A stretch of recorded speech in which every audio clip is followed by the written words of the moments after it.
সকল সুধীজনে নমস্কার, শুভ সন্ধ্যা। আজ 2026-এর 3রা ডিসেম্বর আমি এসেছি কাশীপুর উদ্যানবাটিতে, যেখানে 1 জানুয়ারি কল্পতরু উৎসব পালিত হয়।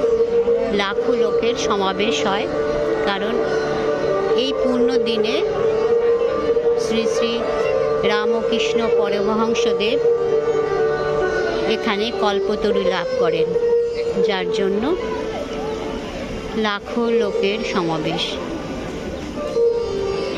শ্রী শ্রী ঠাকুর জন্মগ্রহণ করেন বা আবির্ভূত হন 1836 সালে। তার তিরোধান দিবস ছিল 1886 সালে 16ই আগস্ট। সহধর্মী ছিলেন মাতা সারদা দেবী। ছোটবেলায় তিনি গদাধর নামে পরিচিত ছিলেন।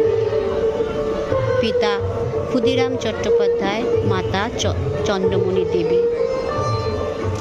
তিনি ঊনবিংশ শতাব্দীর একদম প্রথম শ্রেণীর যোগ্য সাধক, ধর্মগুরু, প্রধান শিষ্য স্বামী বিবেকানন্দের সাথে তিনি রামকৃষ্ণ বেলুড় মঠ প্রতিষ্ঠা করেন।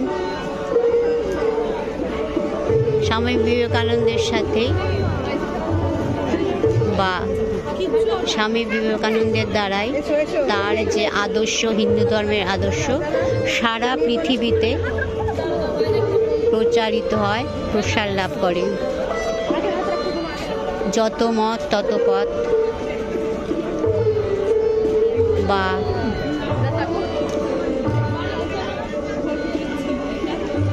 সব ধর্মেই মানুষই সব ধর্মের ঊর্ধ্বে, মানব সেবাই মূল মন্ত্র ইত্যাদি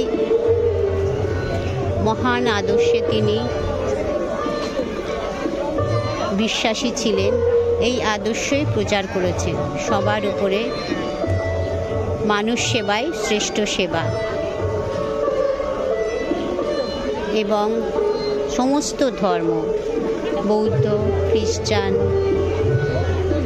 যত ধর্ম আছে সব ধর্ম সমন্বয় বার্তা তিনি বিশ্ববাসীর কাছে পৌঁছে দিতে চেয়েছেন। 1 জানুয়ারি তার এই কাশীপুর উদ্যানবাটির পূর্ণভূমিতে কল্পতরু লাভ হয়। মানুষের চৈতন্য হোক, এটাই তিনি চাইতেন। সে চৈতন্য দুঃখের বিষয় আজও হয়নি, আশা রাখবো ভবিষ্যতে হবে।